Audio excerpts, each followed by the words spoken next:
اعوذ باللہ من الشیطان الرجیم بسم اللہ الرحمن الرحیم۔ جہلمی صاحب نے عصمت انبیاء کے بارے میں جو کنفیس کیا تھا کہ ایک دفعہ ایک عیسائی سے ان کی بحث ہوئی تھی جو ان کے گھر کوئی کام کرنے آیا تھا، تو انہوں نے پھر اس کے بعد کچھ اپنے نظریات پر غور و فکر شروع کیا۔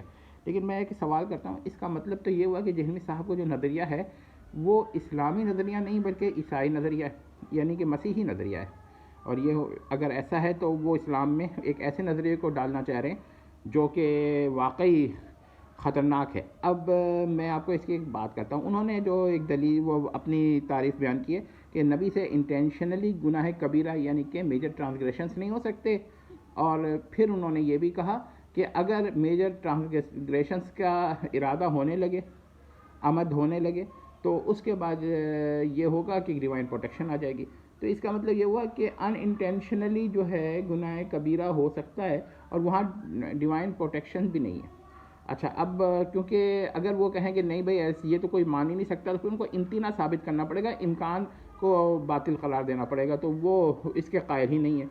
لہٰذا اس کا مطلب یہ ہوا کہ ان کا جو استدلال ہے وہ بہت خطرناک ہے۔ اس کے علاوہ دیکھیے، عہد نامہ قدیم یا عتیق یعنی اولڈ کووننٹ میں یہ بات ڈسکس ہے کہ حضرت لوط علیہ السلام کو نشے کی حالت میں لا کر ایک بہت ہی قبیح عمل ان سے کرایا گیا۔ میں اس کا ذکر نہیں کرنا چاہتا۔